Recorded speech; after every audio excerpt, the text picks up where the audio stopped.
Hey guys, Hey. Vito and Annie here, creators of Vision in the Vineyards, Crush Club sellers, Legacy Creator, and Heart Chargers United. Welcome to the 5 must-dos to create your $1 million offer. That's right. And don't get us wrong. This offer, this is the first offer that you should be thinking about building when you're getting started, or if you've been in the industry and you don't have your $1 million offer yet, this is what you need to be thinking about building right now. Yeah, this is like the no fluff, like where the rubber meets the road. What are the 5 must-do things? You can also think of it as like the mistakes to avoid out there, so that you can go out there and start getting that $1 million offer in the game. Because you got to get the offer out, get it proofed, verified, getting it making money, and then march it on up to that $1 million mark. That's right. Because, hey, a lot of people out there have got an offer, right? But it might be trickling in sales and they're slowly building up their revenue, and over a couple years they're making 6 figures. We want you to have that $1 million offer so that you can immediately get to that 6 figures and then marching towards that $1 million in your business after a year or 2. And you can absolutely do that if you follow these must-dos. Yeah, because the idea is like, if you're going to build brand, no less, and you're like, I want my thing to be, my business to be a brand out there, you got to have that brand, that core offer, what we call that signature offer out there. That's the one that moneymaker. you just keep on running all the time. People are always coming into the funnel, always coming into the brand, and that's where you're moving them to. You got to have that as the backbone of your entire model. Yeah. Cool? You guys so ready? what do you got to do?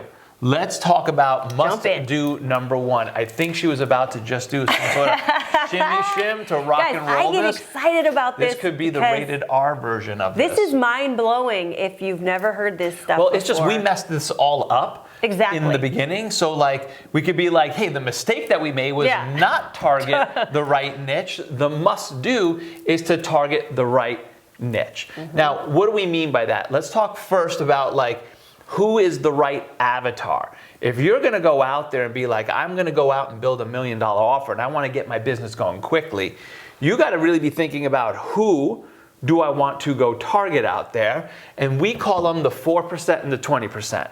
And this is the 4%. These are the movers, the shakers, the ambitious people, the action takers, the implementers and executors. Because there's a lot of posers, pretenders, and not anything near players out there. These are the players with the money.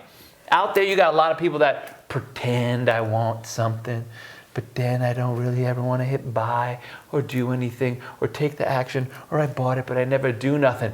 Those people will erode your business, your sanity, your joy. That if you're going to go out there and build $1 million business, hell, target the people that are going to bring passion, bring energy, get to work, do the work, because then they're also going to do your program, which means they get the results, which means you start to build the social proof, the testimonials, and you make your difference. Your first offer needs to be around those people.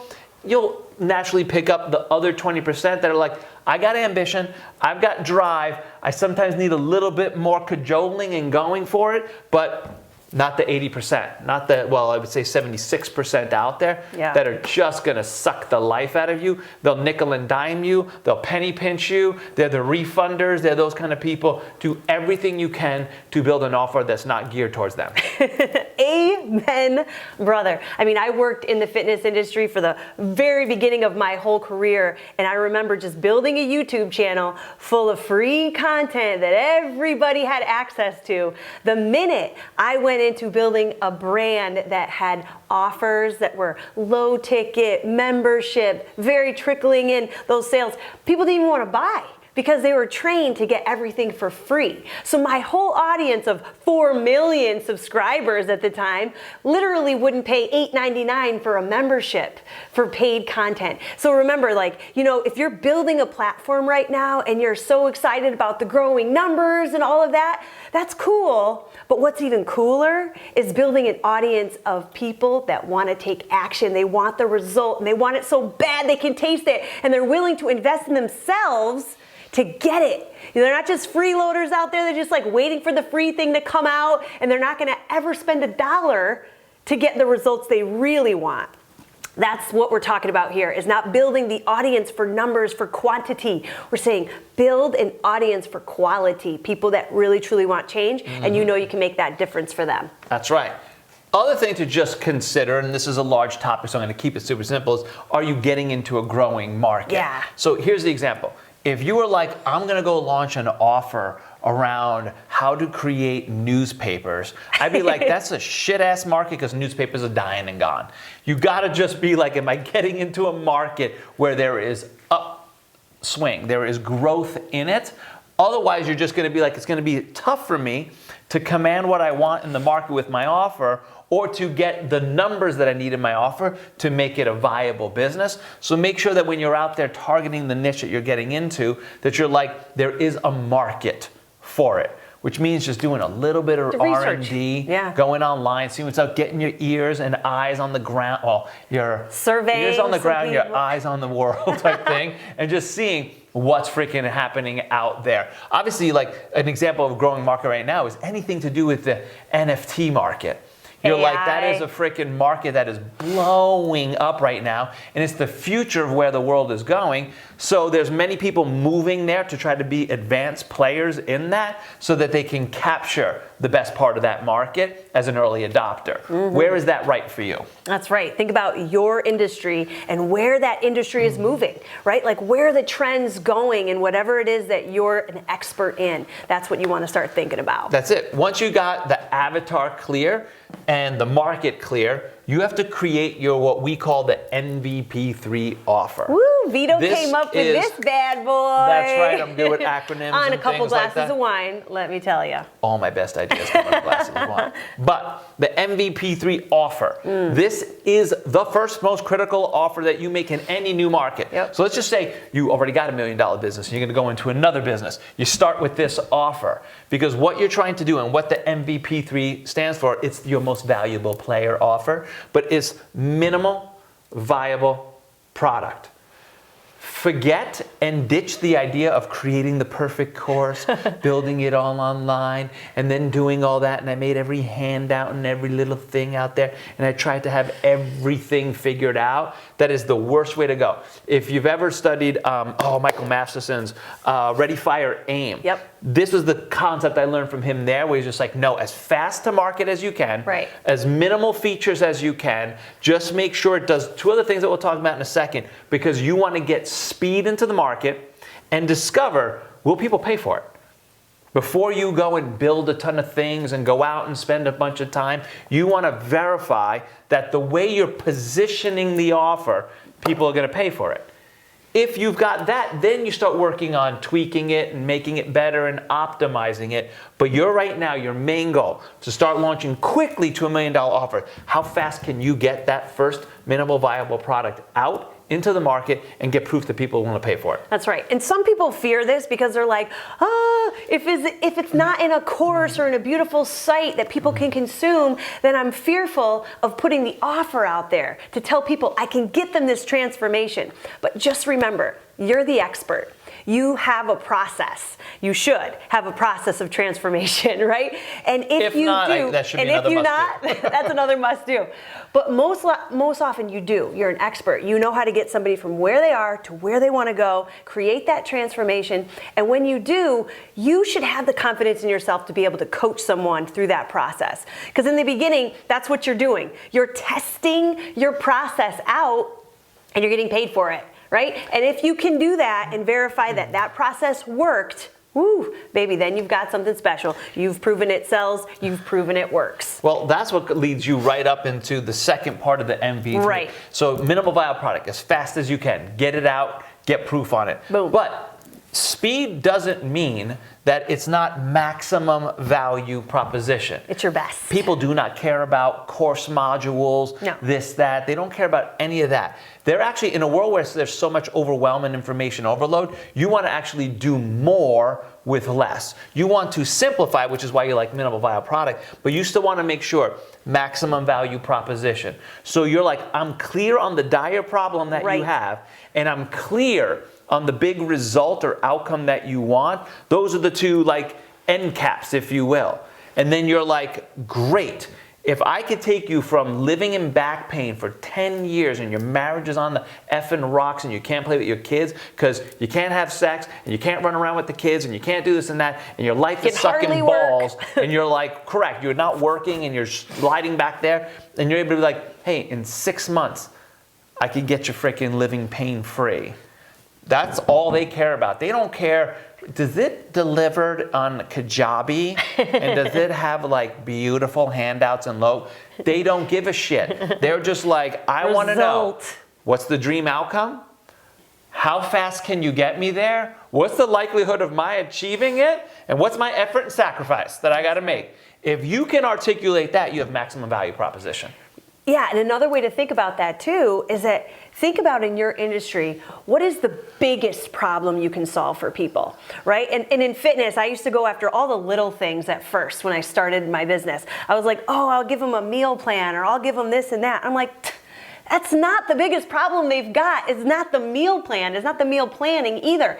You have to think about in your industry, what is that big problem that you could solve that you haven't even thought about yet, because that's the maximum value that you can give to your audience. And if you can find that and then transform lives by creating that outcome and making it a reality, you've got that maximum value proposition for people. And if you can convey that out in the market, you're a winner. Yep. If you don't know that, that's what you got to figure out right now. Today. And then last, maximum verified profit. A lot of people go out there and build offers and spend a ton of time, money, and effort. Making a $49 course is the first thing that they're doing. And I'm like, if you want to march towards $1 million business and make your $49 will dink and dunk you to hell. You will be like, that's not it. Because number one reason, you guys have heard me say this before, that you will die in your business, be buried in your business, is you ran out of money and resources. So your offer, your first killer offer, needs to cash flow the business. It needs to make enough money for the business that you can invest in growth. Yep. You can invest in skills. You can invest in systems. You can literally invest in some lifestyle and growth for you and your family. Otherwise, that's when the spouse and other people around that you're trying to be like, I'm investing all this time and money and effort in building this business. And they're like, it's been 5 years and you're bringing in $20,000 a year. We can't keep doing this. Go get a job. And you get shoved back into that world as compared to, I made sure that when I priced my offer, I did it for maximum verified profit. How much can you charge and get away with? And back it by these two things. That's right. Because if it's a high value and your client values that transformation so much, how much do they value it, right? How much would they be willing to invest? And you have to actually convey, like, what's it worth not to do it? What's it going to cost you? What are the consequences that it's going to cost you? I mean, losing your marriage, not being able to work, all those things, not being able to spend time with your children because you're in pain. What is that worth to a person? That's where you can charge a premium for your transformation. This is just a great example because it is so important that you think about that maximum value you can give so that you can charge that maximum viable product. That's it. So this is probably the most important, though. These are the first two, but this is the one that if you're not in this realm and you don't have the skill, strategy, and systems to do this, there's nothing else to do besides this. That's it. Get this going, and then you build onto where we're going right now. Yeah. So let's assume you did the mapping out and the brainstorming and the work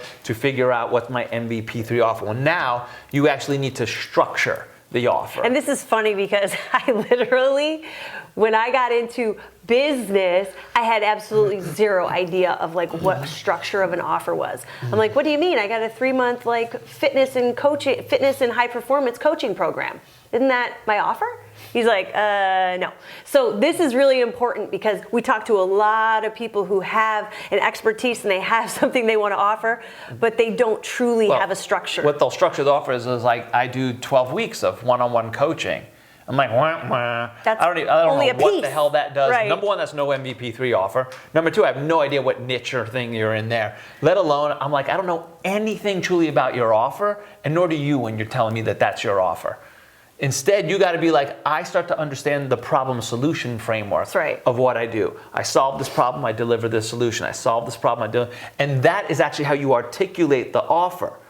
When we're able to be like, hey, listen, in a year, if you want to go build your online business, you're like, yo, the first problem is you have no MVP3 offer. So we have to build and do that. Then we're like, at that point, you need to start being able to like double your revenue without new cost of acquisition. That's why you're going to go out there and need a back-end offer. You don't have one currently right now, so we have to work on that. So when somebody buys your first thing, they can buy your second thing and you make more money. After that, guess what? You don't have new leads coming in. That's a problem. Your business is going to dry out after organic and warm and all that starts to run its course. So you need lead generation systems that move people into that core MVP3 offer and then into that back-end offer. You do that, you have the makings of at least a $500,000 to $1 million brand in 3 moves. That's structuring your offer by sharing problem solutions.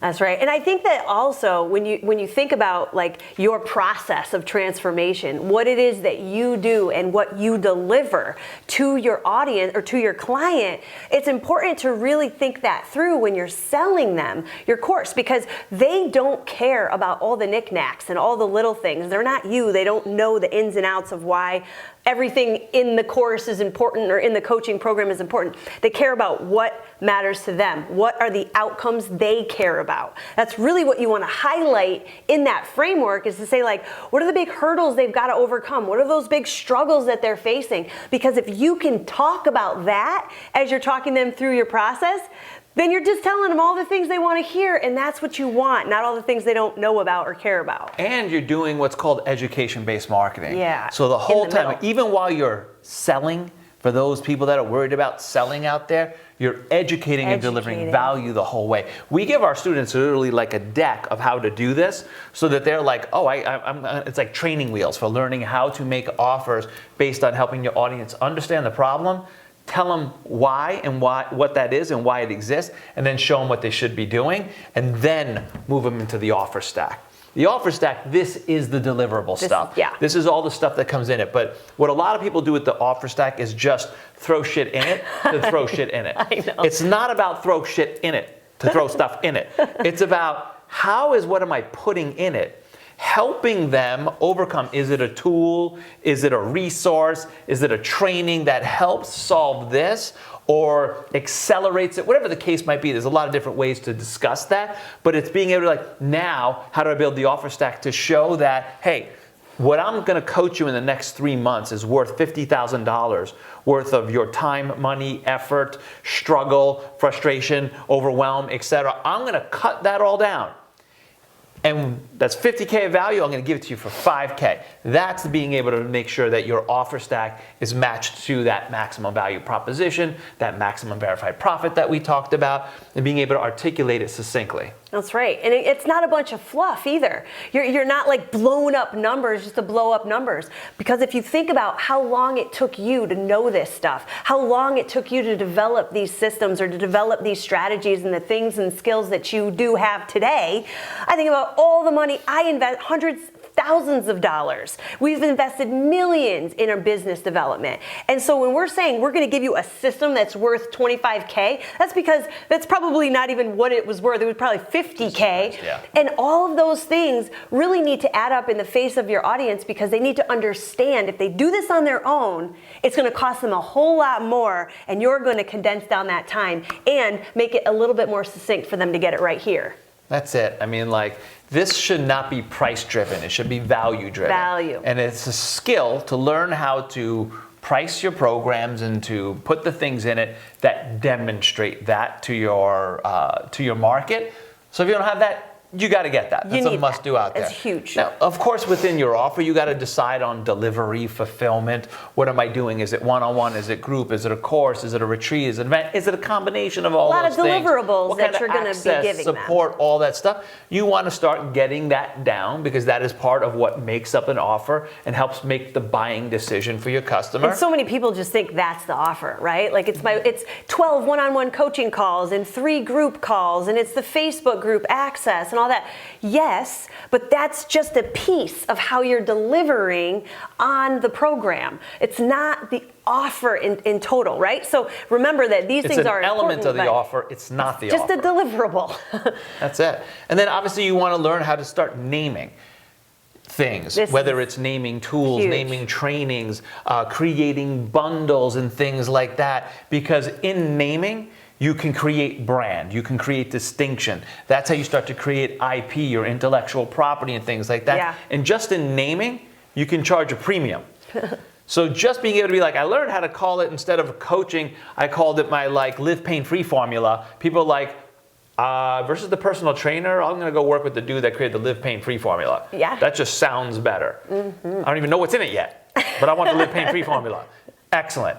You gotta be like, how do I learn how to do this? How do I go out there and start putting this out into the world? Because just doing that, right back to that maximum verified profit that we talked about, you'll make more money. That's right. A lot of people, they name based on trying to be clever, trying to be cute. And Vito and I always say, like, be clear over clever, be clear over cute, because people want to know what the outcome is. What am I getting? When we say we have an MVP3 offer maker, people know that they're going to build their MVP3 offer, and that is what we're going to help them get. Okay, so let's talk number 4 of what you must do in order to create that $1 million offer, and it's called your levers. Find your levers. You know what I'm talking about, levers where like you take a crowbar in and that thing that weighed 800 pounds that you can't lift up, but you use a lever and a fulcrum and you're able to lift it up faster. Which is why we love the dolly, because around this house we got to pick up heavy things, we dolly it around. We got wine barrels and shit around here that we got to move. You need levers everywhere.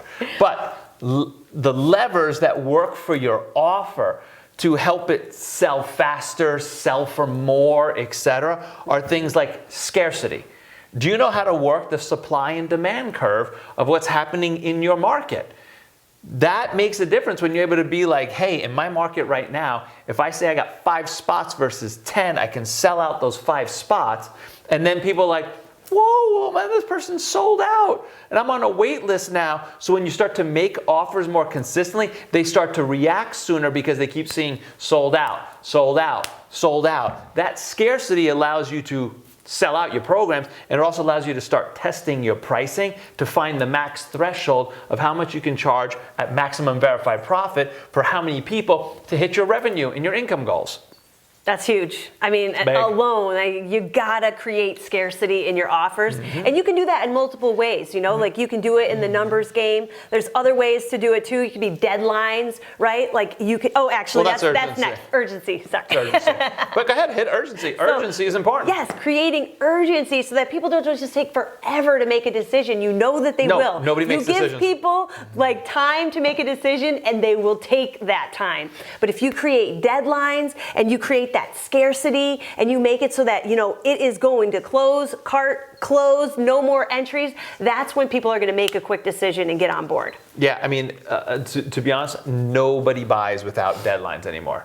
It's very, very difficult. Right. Which is why when you Evergreen often see in these sales campaigns, you see a lot of reminders, last calls, this and that. And some people are like, God, that's annoying. And like, that wasn't meant for you. It was meant for the person that needed to hear that many reminders because they're busy in their life and they're trying to be like, oh shit, that's right. I was supposed to go back and get that program for myself. Right. If you don't have that going, you're just going to miss out on sales and building up to the revenue that you want. So you want to know how to deploy this stuff inside your offer. Vito has the best story for this when you were in product launch formula and you made those last 4 or 5 emails that you didn't know you were supposed to send out that create that dedeadline and reminders for people.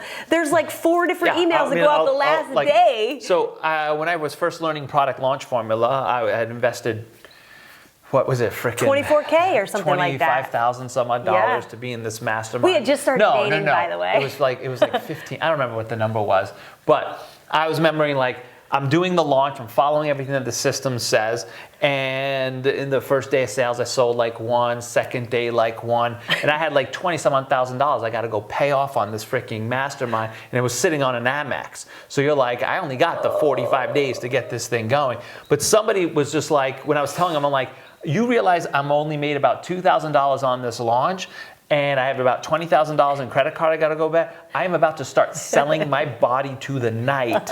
I will pimp this shit out because I got to figure this out. And they're like, hey, before you become a male escort, here's our suggestion for you. Create urgency. They're like, did you do this? Did you put in all the reminder emails? Did you do this and that? And I'm like, no, I don't even know what those are. And they're just like, oh God, all sales happened in the last 48 hours. Now it's even more than 24 hours. 48 hours. Can you believe that? They're like, oh, set these reminders, do this thing, etc. I go and do all that, and I was leaving for New York to go on a Christmas trip or whatnot, and they're like, set those reminders, take off for your vacation, things are probably going to be all right. And I remember landing in New York. It's got to be like 11 o'clock at night, and I'm on the tarmac waiting because it was the last cart emails went out, and I'm waiting for my phone to like load, and I'm just like waiting, and all of a sudden the phone starts to load, and I start seeing the emails like cha-ching, cha-ching, cha-ching, cha-ching, cha-ching, cha-ching.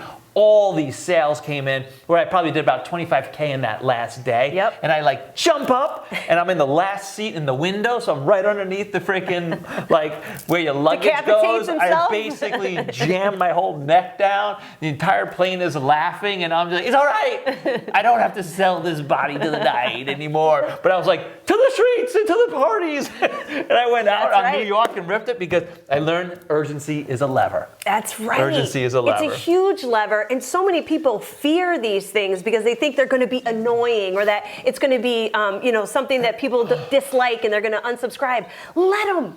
It's okay if people unsubscribe from your list because if you're putting out an offer, exactly. So remember, this is super important to create these deadlines. What ways can you create bonuses inside your offer? Huge. Right now I'm working with a couple clients that she was selling like a 2K high performance coaching program and whatnot, and I'm like, hey, and she actually just bought a place with a partner in Costa Rica, and I'm like, yo, you want a bonus, a 2-day retreat in Costa Rica type thing as a part of your bonus for the pay in full people that do that, and let's take this up to a $10,000 offer. Mm-hmm. And she's just like, oh yeah, that sounds way more exciting. And I'm like, lever of just also like, we didn't even put like experience on here. But I was like, make the bonus, the experience, take the price up, set scarcity of only 5 people can do that event, sell 5 of those, you did 50K instead of having to sell how many at the 2K level. That's right.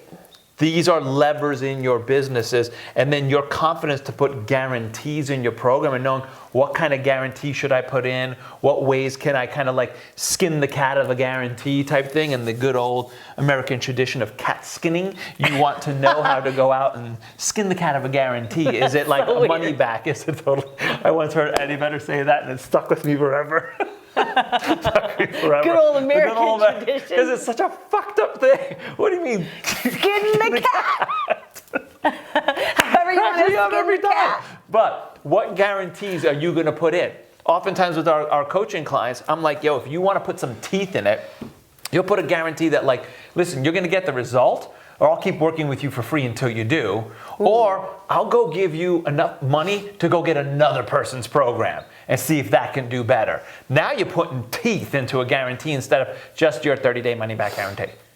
That's right. What ways can you get creative that it pushes people over the edge enough for you to just get the numbers slightly different so that another 3% close, 5% close, 10% close starts marching you towards the $1 million that you want in the business? If people feel like there's no risk for them to do the program, to get the thing, there's only the benefit and the outcome of that transformation, you're going to have buyers. Yeah, the only thing that stops people with guarantees is they worry. This risk, I'll lose my money, or I won't get the thing. It's an imagined risk fear that you should have been able to overcome when you knew how to build your program the right way and how to build your offer the right way. That's right. And if you did build it the right way and you know your process and you know it delivers results, you should have no problem with giving a guarantee that takes away the risk from the buyer. Cool. Let's look at the last piece that you need to do. Okay, the 5th must-do is you need a predictable marketing and sales system. Now, if you love unpredictable revenue,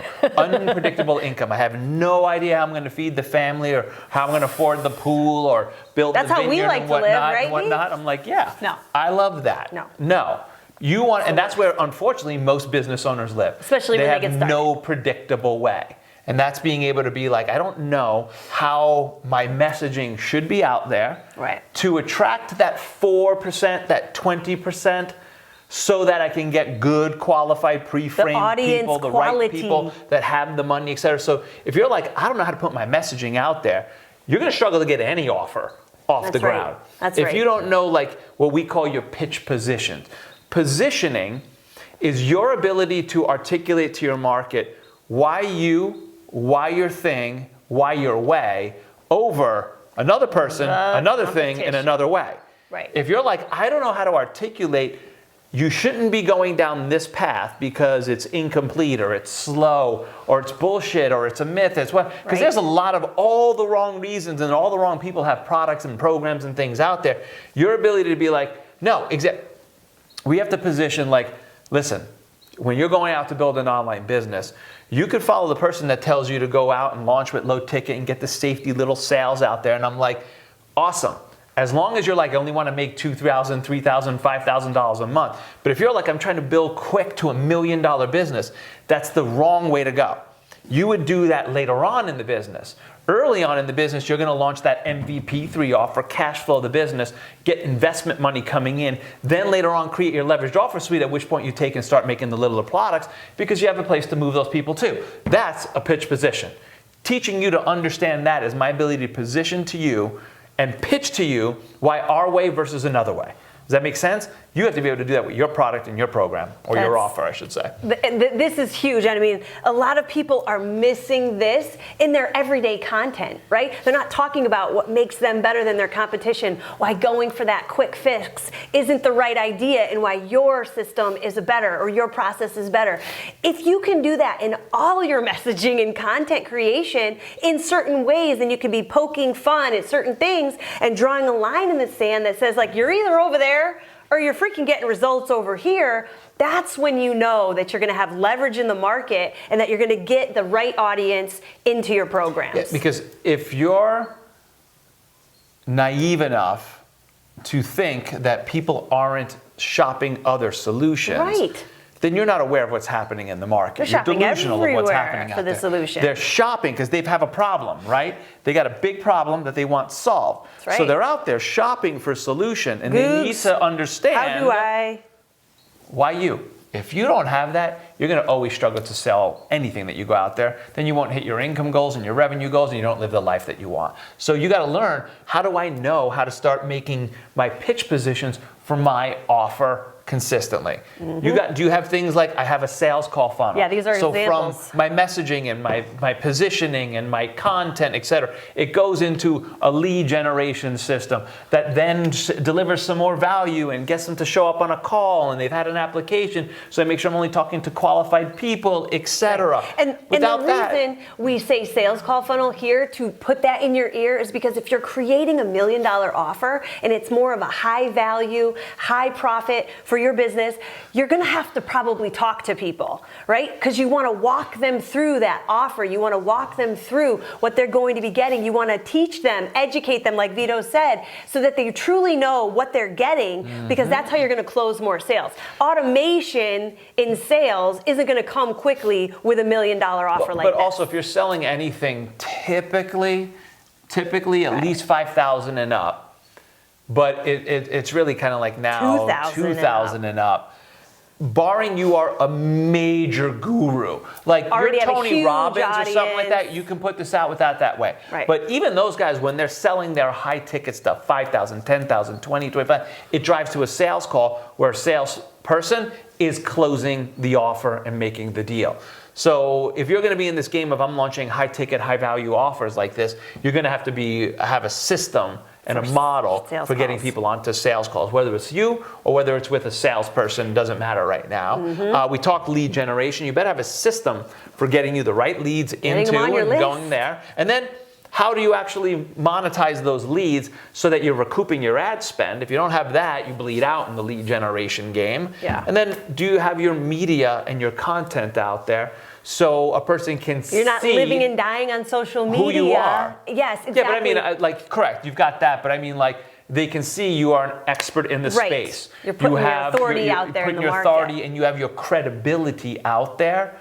I mean, to launch $1 million offer, I'm going to assume that you have some credibility already in the market, and you're just like, how the hell do I launch More $1 million eyeballs. fast and whatnot? But otherwise, you have to be like some of our clients that might be like, I'm just getting my media going. So how do I do it strategically so I can get the first sales in to grow the business and understand that it's not going to be a year to $1 million.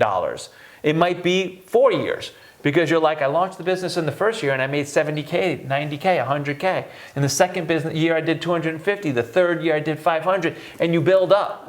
You build up. But you can hope and wish and dream for $1 million this year, or you can get to work and do it. And in 4 or 5 years from now, you have the $1 million business. Yep. But now you have $1 million business running every year. Or you could stay like people that are afraid to go do this work we talked about. And they work for a company for $60,000 for 30 years and live with a life of regret and small gains in life. This is designed for people that That's are like... That's a pitch position, by the way.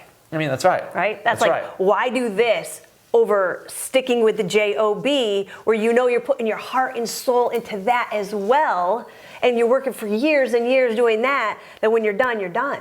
Yeah. Here. I mean, people will go to school for a PhD or a master's and spend $70,000, $80,000, $90,000 for that to go get a job for $55,000, $70,000, $100,000.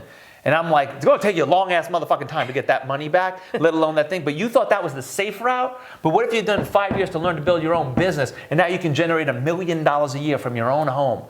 Learning to have the write-offs and the tax advantages into and things retirement even. And you're like, I've learned to then build that one business, and then I built the next business and the next. Now you're running a badass empire. That's the freedom lifestyle that we often talk about to our students. That's your ability to create your legacy and leave this work behind as well. So we understand that these are challenging thoughts, but these are the thoughts for people that are like, hungry. I got a difference I want to make out there, and I want to live right now in this world and create my difference, but live the life I want. Because so many of us, we learn and we grow and we gain an expertise and we want to make a difference. Yet so many people are doing that and losing their own life in the meantime. They're missing years with their children and their families. They're not able to be present. And that's nickel and dime your future. Yeah. And you're staying in an archaic model of the job world and small incremental gains. And it's not that small incremental gain, but not when they're not in your control. If you're making small incremental changes and they're in your control, you have the ability to ratchet up or not. But when you're like, somebody else is writing my ticket and somebody else is dictating my future, that's lack of freedom in life. And that creates stress in our lives. That creates anxiety. That creates feeling oppression. And anytime you've seen that in the world, people revolt against that. This is a revolt against not having the freedom in your life. This is the opportunity for you to step into more freedom in your life. That's right. And once you have this MVP3 offer and this $1 million offer is in your hands, then you can leverage, then you can scale, then you can do so many other things. But we're saying like, this is where it begins. You want to start with that $1 million offer and take off from there. Yeah. So if you want help making that MVP3 offer, down below on this is the link that can let you check out that program so that you can be like, how am I going to get this done in the next 90 days? How am I going to finally get my $1 million offer created, mapped out, ready to go, so that once I got it, I can get into launch and I can get out and start taking my business to the next level. We're going to walk you through the steps that we talked about here today. That's it. Nailing it, getting that offer built. Walk through the whole thing, and you'll see all the details as far as how much coaching, what it comes with, how we do it, etc. We have a structure The whole for you. structure of the offer is on that page. So make sure you check out that button down below, and we'll see you inside.